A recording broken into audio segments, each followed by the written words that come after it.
तो मां हींअर पाकिस्तान टेलीविजन सेंटर ते वेठो आहियां ऐं तव्हांखे मां ॾेखारियां थो मंज़र। ही ॾिसो असांजो ही कंहिं ज़माने में ईअं न हूंदी हुई डेकोरेशन।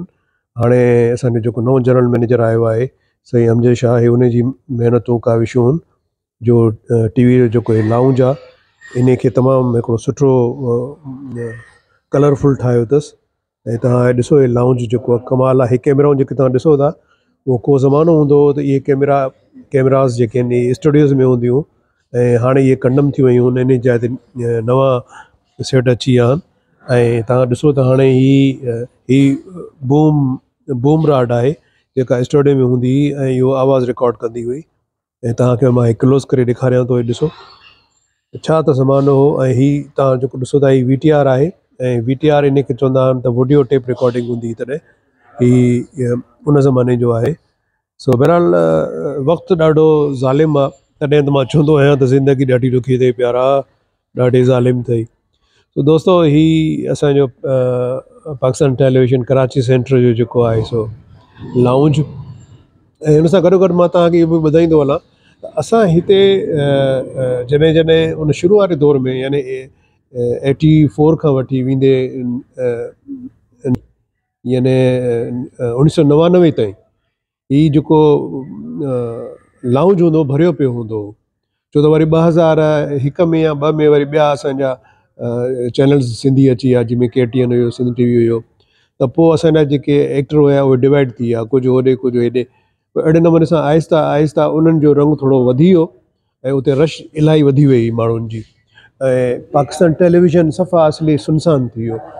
सो छो त हिते प्रोग्राम ठहंदा हुआ, हफ़्ते में हिकिड़ो ठहंदो हो नाटक रंग, ऐं उते हाणे रोज़ु नओं ड्रामो पियो ठहे। त इन जे करे बि सो उते रौनकूं वधीक थी वियूं ऐं PTV कराची जेको आहे सो बिल्कुलु ई सुनसान थी वियो। यानी जिते आर्टिस्टनि जी भरमार हूंदी हुई, मेलो लॻो पियो हूंदो ऐं माण्हू खे कंहिंसां मिलणो बि हूंदो चवंदा यार टीवीअ ते मिलंदासीं, पोइ टीवीअ ते ईंदा पोइ उते मेल मिलाप थींदो हो।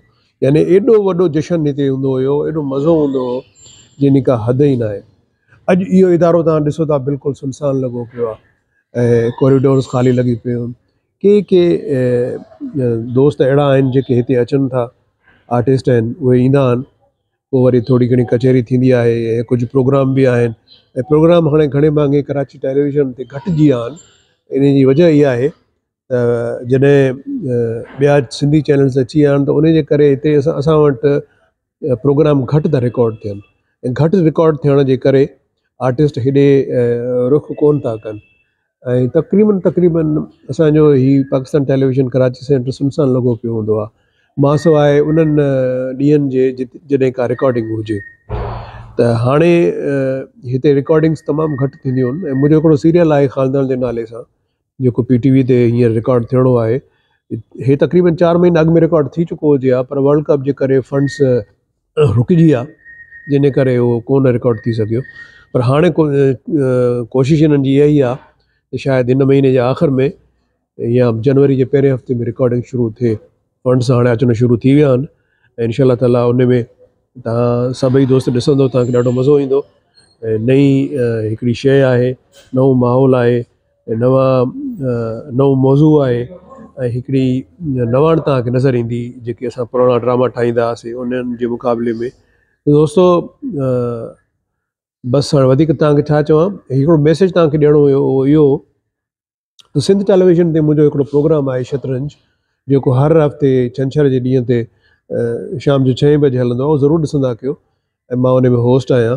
ऐं मूंखे पंहिंजी राय बि ज़रूरु ॿुधायो त तव्हांखे मुंहिंजो प्रोग्राम कीअं लॻो आहे, उन में कहिड़ी नई शइ अचणु खपे। मां हालांकि नई शयूं ॾिनियूं हुन में, पर थी सघे थो तव्हांजी नज़र में बि का आइडिया हुजे, मूंखे ज़रूरु ॿुधाइजो। ऐं प्लस इहो बि ॿुधाइजो त मां एज़ होस्ट तव्हांखे कीअं लॻुसि, आया मां होस्टिंग करे सघां थो या नथो करे सघां, या मां पंहिंजी होस्टिंग खे जारी रखां या न रखां। इहो तव्हांजी राय मुंहिंजे लाइ तमामु घणी मुंहिंजे लाइ हिकिड़ी इज़त अफ़ज़ाई हूंदी। तव्हांजी वॾी महिरबानी दोस्तो। वरी इंशाअल्लाह ताला कंहिं ॿिए रंग या रूप सां तव्हांखे ॾेखारींदुसि।